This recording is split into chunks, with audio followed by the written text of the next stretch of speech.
First and foremost, let me thank all those people who've been watching O.J. Simpson Made in America. That's almost 100 views. I want to thank everyone for that. I never thought I'd get nearly that many views for that. And so, let's hopefully grow this channel even further. I want to thank all, and I also want to thank people watching the Ghostbusters thing now. Is actually really great to make. Thank you all. So, let's get on with it.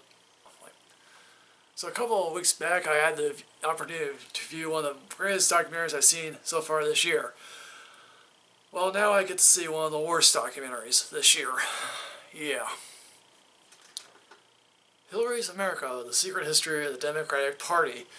And this is by Dinesh D'Souza. He's a conservative writer and from the National Review, and now he's fancying himself a filmmaker. And this is a sequel to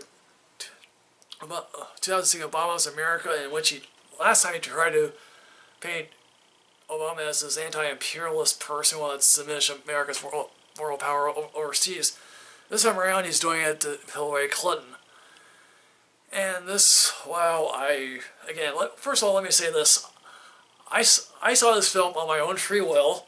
I paid for it on my own free will. And this theater was nearly 3/4 full. I was probably the second youngest person there in the theater. And everyone in the theater was white. I could not see any person of color there. They're probably in their 40s to late 60s, possibly even 70s. So in 2014, Dinesh D'Souza was convicted of illegal, campaign contributions, and so he had to spend 8 months in a halfway house near his home in San Diego. He had 5 years probation and had to pay like a $6-figure fine. And he claims he was all helping out person, that the real reason that he was being convicted was that he went up against the Obama administration, and it was like, now they're making him pay for what he said in 2016 Obama's America, and it's like, oh god, good grief, man, shut up.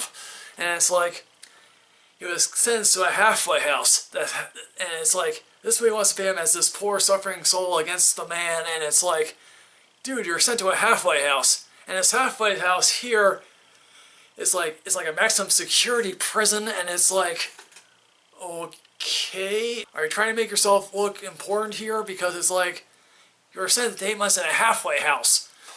So as he's spending time in this halfway house, that apparently makes maximum security prison look like a day at the beach, and I guess, or some people that looks like Oz or something. He comes to the secret conclusion that the Democrats are the biggest thieves of all because they want to steal the election. Oh my god, And he views the Republican Party as basically, oh, we have always been the champions of civil rights, and it's like, oh my god, man, shut up. It's like, so once he gets out of the halfway house, he goes to, I guess there's a sequence where he goes to, I guess, the Democratic National Campaign headquarters, I guess, and so it's a very dumb scene in my opinion, but it's a scene nonetheless. And then he goes basically into the history of the Democratic Party, and it's like one of the most skewered ideas I've ever seen. First and foremost, Andrew Jackson, did you know that Andrew Jackson owned slaves? Oh my god, the world's exploding here! It's like, yeah, Dinesh, we all knew. If you look on Wikipedia, you'll clearly see he owned slaves. Did you not understand American history? So he also states that the Democratic Party was also responsible for the Trail of Tears. Yay! I also took that part of American history, Dinesh. Didn't you?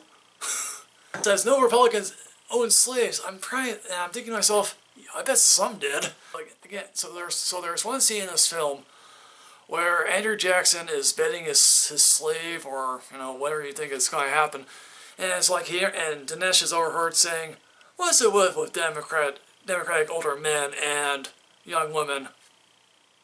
I mean, was this necessary at all? I mean, seriously." And so we then get to the Civil War, and it's like, Abraham Lincoln was assassinated by a Democrat. I don't recall John Roosevelt being a Democrat. He was a Southerner, yes, and I guess, okay.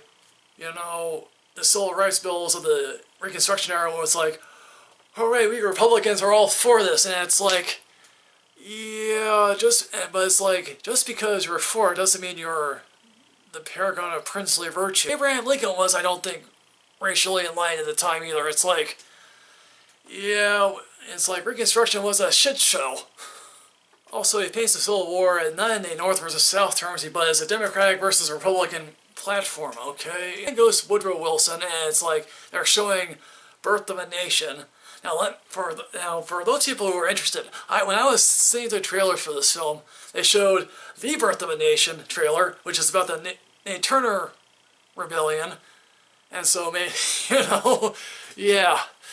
And it's like literally it's literally like the Woodrow Wilson character here is like he almost is having an orgasm watching the Birth of a Nation here. It's like, yeah, we all know Woodrow Wilson was the most ethically enlightened person. Yeah, he was a racist. Whether or not he actually liked Birth of a Nation, that is left to historians, and it's like, yeah.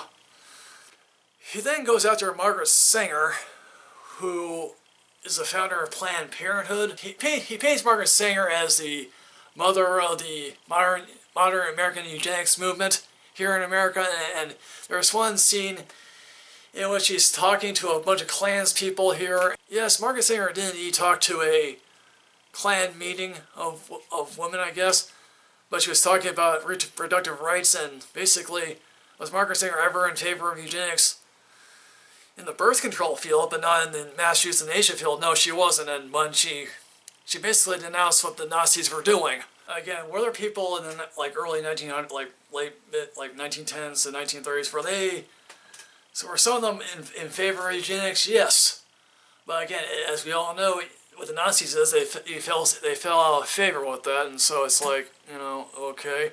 Then we get to the modern day Democratic Party, in which basically he says the party switching of the South, that's a complete myth. It just, okay, so, the conservatives went to the Republican Party. That is just a coincidence. Then D'Souza goes after the Clintons, which is basically the same bullshit we've been hearing for the last 20 to 30 some odd years. He goes after Alinsky, which is like, okay, the guy who wanted a free sandwich. He conned his way for a free sandwich. It's like, okay. He met Frank Nitti, which was like, I think Al Capone's number 2, and it's like, okay, so he's interviewing Frank Nitti. It's like, okay, is this some bizarre crime? Because clearly I don't, I guess what he's trying to say is, like, Hillary Clinton is really the brains behind Hillary Clinton is really the brains of the operation, and Bill Clinton is just the front. And it's like, okay, yeah, I don't buy that. It's like, again, it's like, he paints her as the enabler. It's like, yeah, okay, again, that's what we've been hearing for the last so many years. It's like, yeah, Bill Clinton's a womanizer, okay. And again, it's like the same Whitewater, Paula Jones, the same stuff. And it's like, and then he also accused her of she couldn't profit off of Benghazi. It's like, oh boy, And then this movie caps off with 2 patriotic songs, one song by Dinesh D'Souza's wife. Yeah, this film is like, oh, good grief. Considering that flame wars are wonderful, it's like, again, I reiterate, this is one of the few times I'll ever do a political film. And it's like, part of me was thinking to myself, what if John Oliver, the comedian from Last Night, got his hands on this? He would basically intercut every few moments to laugh at the absurdity of this. So in the end, Hillary's America, The Secret History of the Democratic Party is nothing more than a 2-hour right-wing fantasy that is like, hey, guess what? I actually went to high school. I actually completed high school history. I got a college education with a history degree. Apparently, I know much more about American history than Dinesh D'Souza ever did. This film is horseshit, folks. It is. It's nothing more than everything you want to hear. Clearly, if your political alignment is with Dinesh D'Souza, God power to you for liking this film. I just did not. So what did you think about this film? Did you happen to like it? Did you not? Do you agree with me that this film is total bullshit? So comment below, let me know. And as always, rid yourself of knowledge, vote intelligently, and And I'll see you later, folks.